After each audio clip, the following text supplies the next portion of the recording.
whiskey lovers. Okay, so we're now in the second week of December. Now, I know I said I was going to do the framing device down in the unit with the green screen. My PC is still fine, but kids are down there watching a movie. It's a bit noisy, so I'm going to do it up here. So, here's how this works. I'm going to stop here. This will be the intro. I'll then upload the clips throughout the week, and then I will film number 8 and the whiskey of the month. Westward American Single Malt Whiskey, Vintage Musket Cask. All right, so let's get into it. Okay, so day 3 of the Advent calendar. So day 3, this is a bit bigger than a sample bottle. It says I love you. So again, thank you, Mel.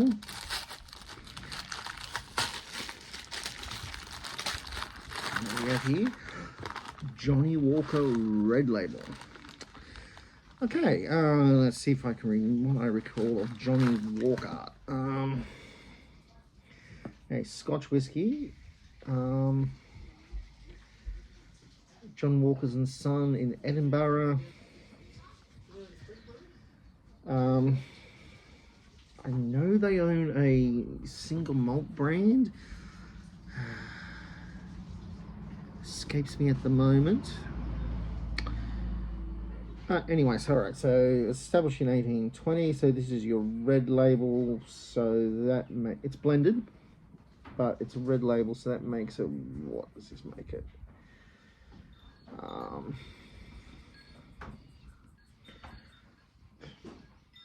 I'm not sure. I know it's aged a little, so it's more than your 3-year-old. So maybe it's like a 5-year-old or 8-year-old. Anyway, so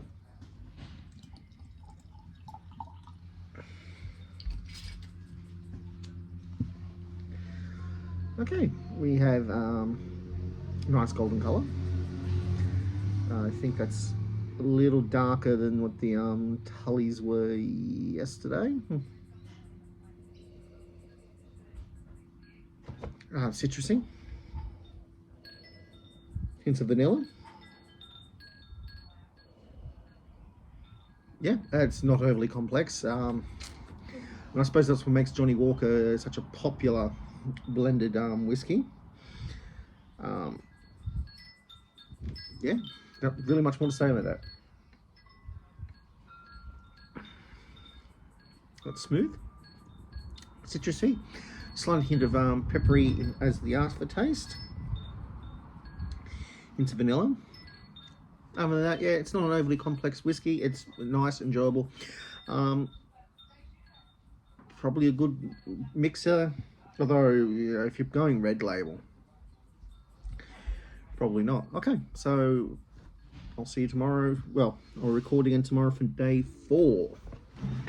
Okay, here we are, day 4 of Advent, 4th of December. Here's number 4, no little message.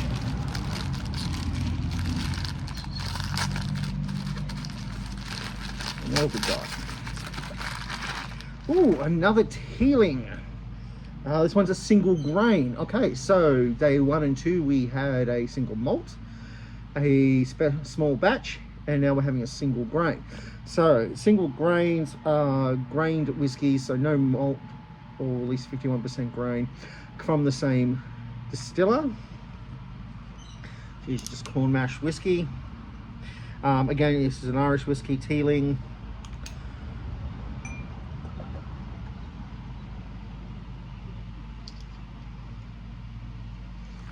Okay, so what have we got? We've got golden color. I think there's like a slight reddish huge to this one. Very slight. I don't know if you can see on the camera. I can see it here holding it up to the light. Not as heavy as the malt. It's got like a molasses sort of smell to it, or molasses sort of sweetness.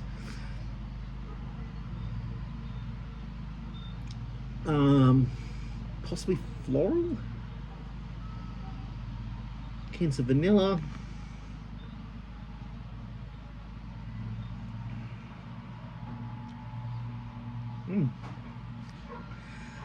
Okay, relatively smooth on the first sip. Nice peppery aftertaste now starting to form. Yeah, I'm going to go with my, maybe not quite molasses, maybe treacle sort of sweetness. It's not, it feels wrong because it's not that heavy, but it's not as sweet sugary. It's like much more mellow, deeper sort of sweetness. That's probably because it's done with corn.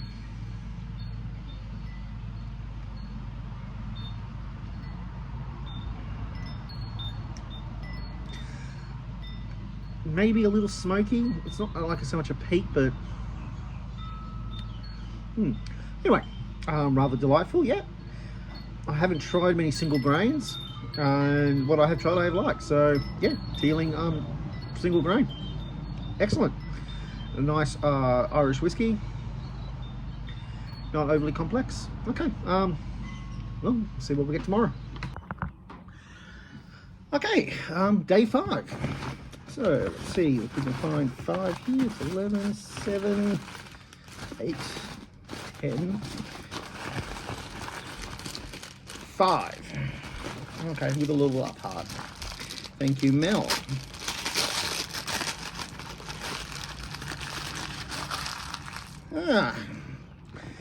Jack Daniel's Old No. 7 Tennessee Whiskey. All right, so last week's video was a double Jack and cola.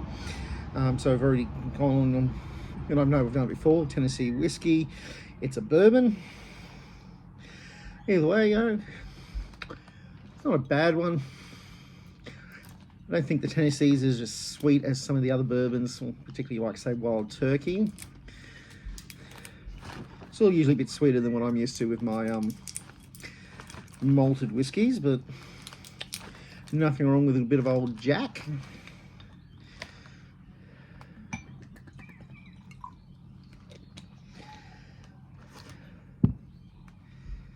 Okay, so we have a nice dark golden colour with a bit of amber spread through it.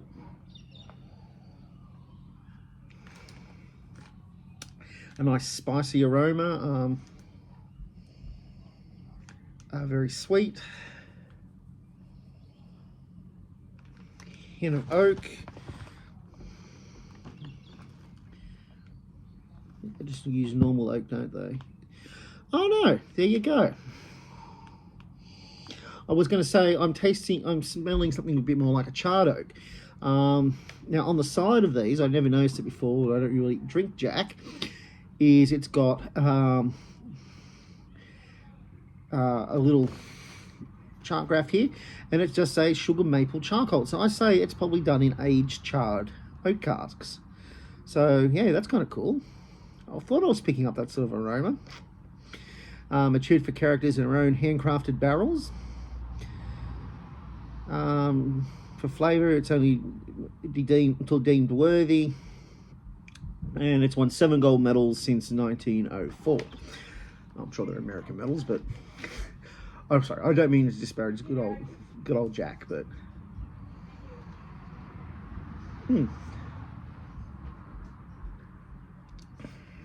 okay, it's sweet. Pepperiness comes in as a slight aftertaste. I'm definitely tasting charred oak. Some nice citrus notes, and again, probably a bit more treacle molasses. Yeah. Yeah, not a bad, nice, cheap bourbon. Oh, sorry, Tennessee whiskey. Okay, thank you, Mel. I'll enjoy that. I might even savour some. Okay. Now, possibly, yeah, tomorrow's Wednesday. It's all good. All right, day 6. 9, 8, 6. With a I love you. So thank you again, Mel.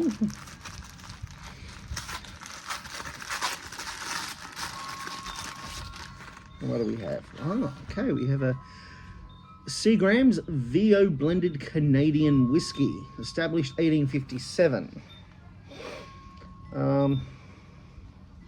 Okay. Seagram's, Canadian's finest. Okay, I think I've tried, what did I try? Club 81. Yeah, I think that sounds right. Okay, okay, so Canadian whiskey tends to be usually rye as opposed to corn or mash malt. Okay, what do we got? Nice lovely golden colour. Very heavy citrus notes. Hints of vanilla.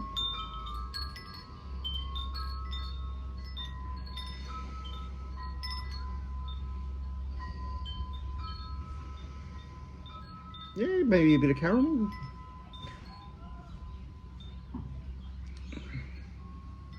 Okay, it's got a nice peppery taste. Definitely picking up citrus notes.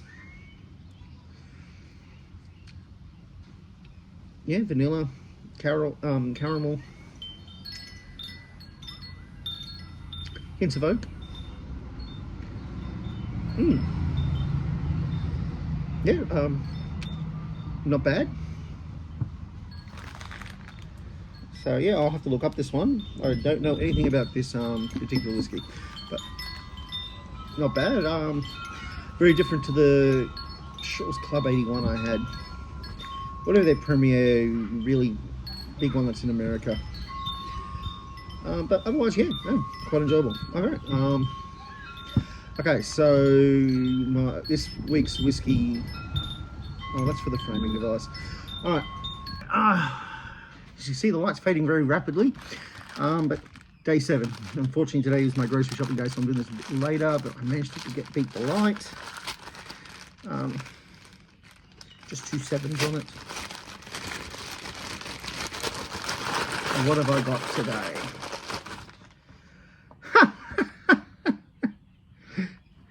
Canadian Club 1858. Now, did I call it 1858? I know I referred to it as something yesterday. This is the one I've tried before. A great little whiskey. So, fantastic. Thank you, Mel. It's just funny, yeah, we were talking about it yesterday when I was comparing to another Canadian whiskey. So this became popular in the US after Prohibition. Okay, oh, a nice dark red whiskey. Much more mellow flavour. That scent dripping with like honey, some floral notes.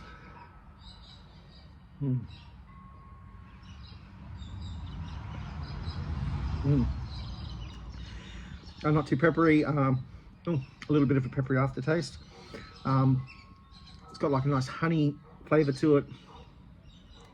More floral than citrus. Yeah, that's quite a delicious whiskey. I can see why this is quite popular. Okay,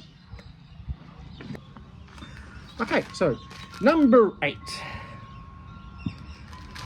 Let's see what we got.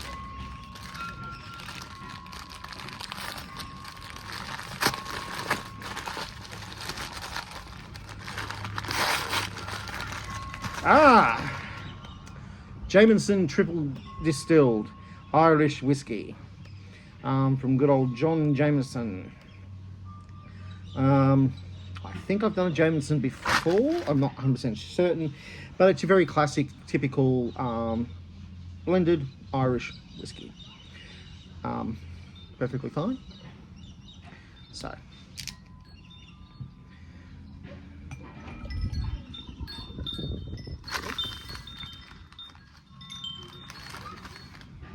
What we have here is a nice golden colour.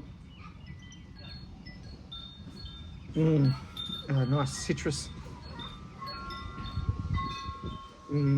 Caramel.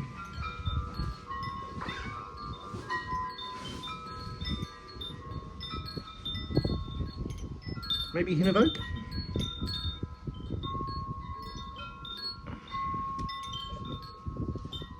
Okay, it's very smooth, triple blended. Okay, yeah, a bit of delay on the spice, which is coming through now. Yeah, absolutely lovely. It's a nice, simple Irish whiskey, bit of citrus fruit, definitely a bit hints of caramel. Not so much taste in the oak as I am more the aroma. Absolutely lovely. Okay, so the Christmas whiskey from the Whiskey Shop.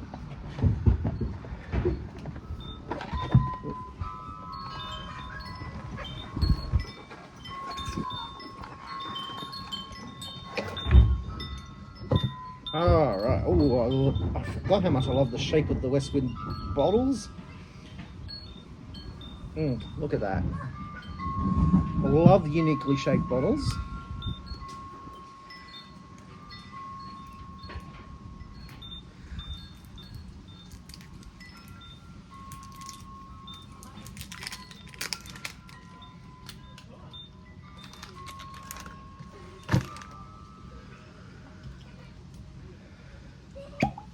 Oh, what a pop.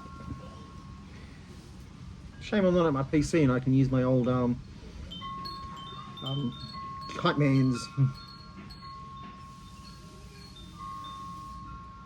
Hell yeah. Alright, let's have a look.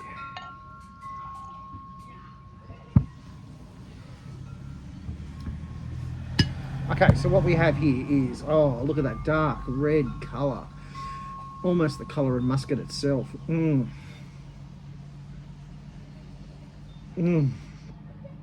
I'm picking up cocoa.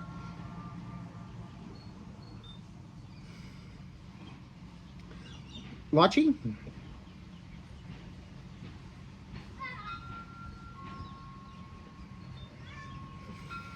Butterscotch.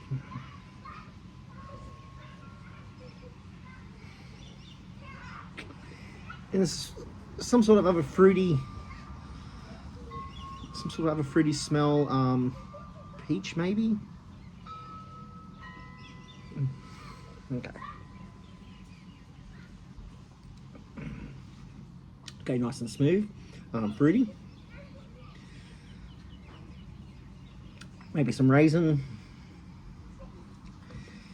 a caramel toffee-like taste. That cocoa is starting to come through at the end. It's a little bit nutty. I'm picking up maybe some hints of oak.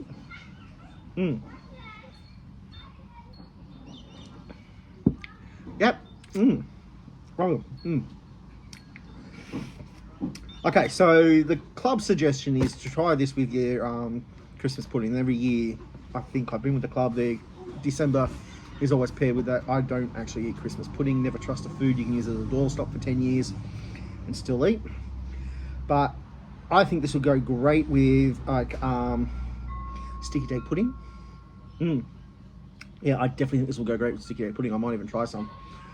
Okay, so this will be at the, obviously, as you know now, this is the end of the video, but yeah, I'm gonna just go edit, string it all together, and until next week. So next week will be a continuation of days 9 to whatever day is. Yeah, you know what? Let's run it through to the Friday, and then I'll just do the same thing, I think. Okay. Santé.